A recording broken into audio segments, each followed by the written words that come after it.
Sumainyo ang Panginoon. At sumayo rin. Ang mabuting balita ng Panginoon ayon kay San Lucas. Papuri sa iyo, Panginoon.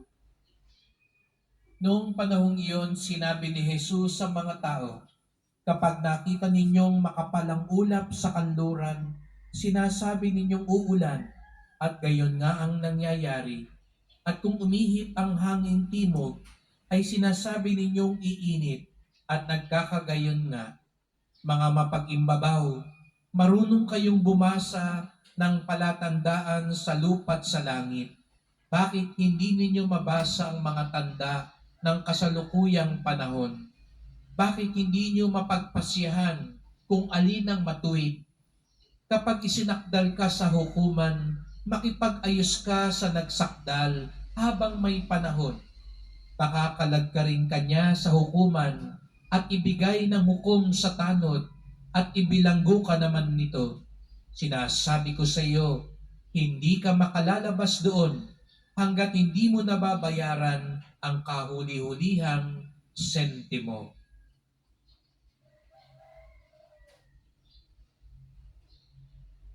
Mga kapatid, ang mabuting balita ng ating kaligtasan.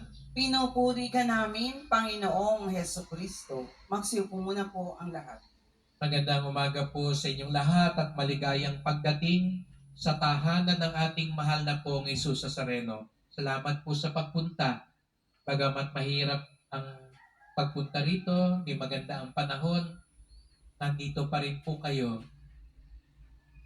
Sama din natin sa dasal natin ngayon ang mga nasa online, lalo na po mga may sakit, nag-aalaga sa may sakit, ang mga nasalanta ng bagyo, at lahat ng mga kababayan, kaliboto natin mula sa iba't ibang panig ng bansa daigdig na nais sumama sa pagdiriwang ng misa dito sa Quiapo, sa Basilica Minor at Pambansang Dambana ni Jesus Nazareno. Araw ng debosyon, Biyernes na naman, araw ng mga deboto, at higit sa lahat, araw ng ating pinakamamahal. Kaya't bigyan natin ng papuri, parangal at pasasalamat ang ating minamahal na Nuestro Padre Jesus Nazareno. May kasabihan po tayo, daig ng taong maagap ang taong masipag. Mas mahalaga ang maging maagap. Yan din ay turo sa akin po ng aking mga magulang. Kaya lagi kaming present at maaga pa sa kinakailangang oras. Yan din kahit papaano ang kinalakihan ko ng yumaong Arsobispo ng Maynila dati. Kaya nga kapag ako'y naglilingkod sa kanya, yung ikatlong bahagi ng susunod na dapat gawin, nasa isip ko na. Habang ginagawa namin yung isang bagay, kailangang isipin mo na yung susunod na tatlo na mangyayari para maayos ang daloy ng lahat. Kaya halimbawa, pag nagmimisa kami, pag ganitong panahon, ang iniisip ko na komunyon na para maging maayos at maging handa ang lahat. Importante ang maging maagap. At alam natin yan sa buhay natin, sa panahon ngayon, ang pagiging maagap ay magliligtas din ng buhay. Kaya minsan, alam natin yan, tayo mga Pilipino, lagi natin yan, sakit natin yan, saka na lang. Baka pwede pa yan, hindi pa naman siguro. Kaya alam natin, yung ibang nahagip ng matindi ng baha, yun yung mga hindi nila inaakala, lalo na sa panahon ngayon. Akala natin, hindi katulad dati na matagal pa. Ngayon, segundo, minuto lang, oras lang, gailog na ang baha. Akala nyo siguro, akala natin, mahina pa yan, patagal pa yan. Kagabi nakita ko sa balita, doon sa may Baguio, doon sa may Session Road, marami pang nakalatag na paninda. Hindi nila siguro sukat akalain sa isang itlap. Buhos kagad. ang malakas na ulan, may baha agad, at ganun katindi ang hangin. Pero hindi naman lahat biglaang nangyayari. May mga unti-unting paramdam at tanda na sana yun ang kapulutan natin para maging maagap. Kaya nga, buti nga ngayon, meron na tayo yung text alert mula sa gobyerno para magbabala. Sa buhay, ganun din po mga kapatid. Hindi naman lahat nangyayari sa isang idlap, sa isang tulugan lamang. Ang buhay ng mag-asawa, hindi naman po yan nasisira ng isang idlap lamang. Kaya dapat maging mapagmasid tayo, maging matalas ang ating pakiramdam. Kung halimbawa, kayong mag-asawa, bihira na kayo nagkikita, bihira pa kayo mag-usap, kung mag-usap pa kayo, panay nagtatalo na lang kayo, pinag-aawayan nyo lagi, pera na lang, ginagabi na lagi si mister, hindi mo pinapansin. Si misis naman, napansin mo, tinatabangan na sa ginagawa sa bahay, pero pinapalampas nyo pa rin ang lahat. At magugulat ka na lang isang araw, ang laki na pala ng lamat ng inyong ugnayan. Sa anak, hindi mo napapansin, baka hindi mo napapansin o hindi mo pinapansin. Mapaglihim na sa'yo. Hindi mo napapansin. Hindi ka nag-check sa eskwelahan. Nagbubulakbol na pala. Hindi na pala pumapasok. Ginagabi na rin ang uwi. Hindi mo napapansin ang kanyang mga pinupuntahan sa online. Ang pinagugulan niya ng atensyon. At magugulat ka na lang pagising mo isang umaga. Bakit naging adik ang anak ko?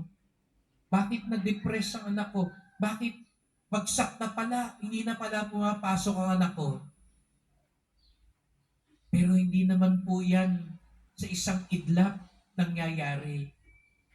May mga pananda. At ganun din, maging sa ating ugnayan sa Diyos. Mga kapatid, kung meron mang tiyak na nangyayari, laging nagpaparamdam si Jesus Nazareno sa atin. Laging nagpaparamdam ang Diyos upang lalo tayong mapalapit sa Kanya at maligtas. Nangungusap ang Diyos sa ating konsyensya. Alam niyo mga kapatid, ang huling yugto, yun na yung huling, kumbaga sa boxing, huling round, na talagang nagpaparamdam ang Diyos sa atin, sa konsyensya natin. Nangungusap siya, nagpapaalala siya, kung papaano sa pagbasa ngayon, si San Pablo nagpapaalala sa atin, maging mapagkumbaba, maging mabait, maging matyaga, magmahalan, at magpaumaninan kayo. Ipinapaalala sa atin, maging marapat sa pagtawag ng Diyos sa atin. Wala naman sa ating ipinanganak na manhid. Ngunit minsan sa pagdaan ng panahon, sa pagmamatigas ng puso natin, sa pagsasara ng isip at kalooban natin, nabubulag tuloy tayo at nagiging bingi at manhid sa pagpaparamdam ng Diyos.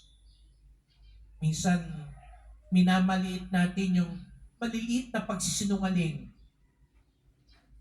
Yung mga pagnanakaw naman po, nag-uumpisa yan sa pakupit-kupit lang. Pero pag nababagabag tayo, tumugon tayo agad. Kaya nga sabi ng Panginoon sa Ebanghelyo, huwag mo nang intayin, dalhin ka sa hukom. Huwag mo nang intayin yung huling sandali. Hindi natin alam kailan ang huling sandali.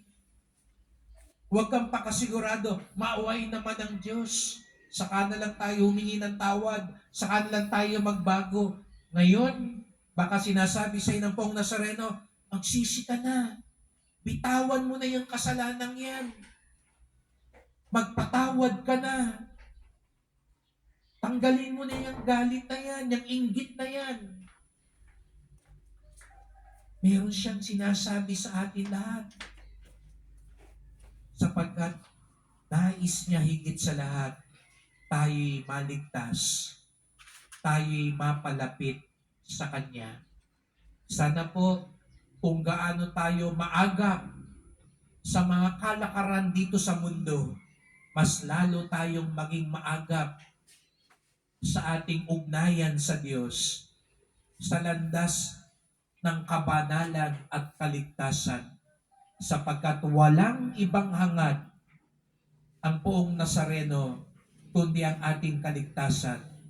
Minsan, kahit ang mga pagsubok sa buhay, paramdam ng Diyos sa atin. Yung minsan inaakala natin, malas yata itong nangyari ito. Nagkasakit ako, nabigo ako, hindi maganda yung nangyayari sa buhay ko. Pakayan pa nga ang pagpaparamdam ng Diyos sa iyo para lalo kang matuwid, para lalo kang tumino, at higit sa lahat, para ka maligtas.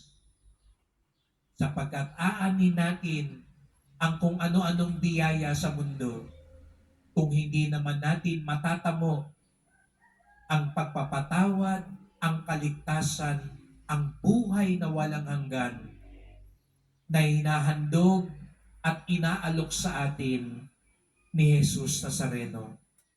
Kaya sa misang ito, sama-sama po tayo ngayong magdasal. Mahal na pong Jesus Nazareno, salamat po. Hindi nyo kami sinusukuan. Mahal nyo kami. Punong-puno po kayo ng pagtsatsaga at pagmamalasakit. Kaya lagi kayong nagpaparamdam. Lagi kayong nangungusap. Lagi kayong nagpapadala ng mga tanda para kami matuwid. Tunawin niyo po ang matigas naming puso. Kaya naman minsan nagiging manhid kami, nagbubulag-bulagan, nagbibingi-bingihan sa iyong pagpaparamdam.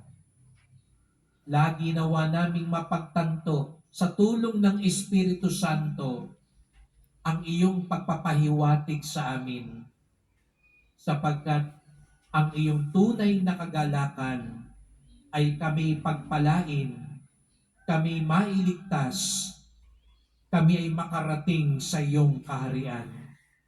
Mahal na pong Jesus Nazareno, kawaan niyo po kami, pasbasan niyo po kami. Amen. Amen.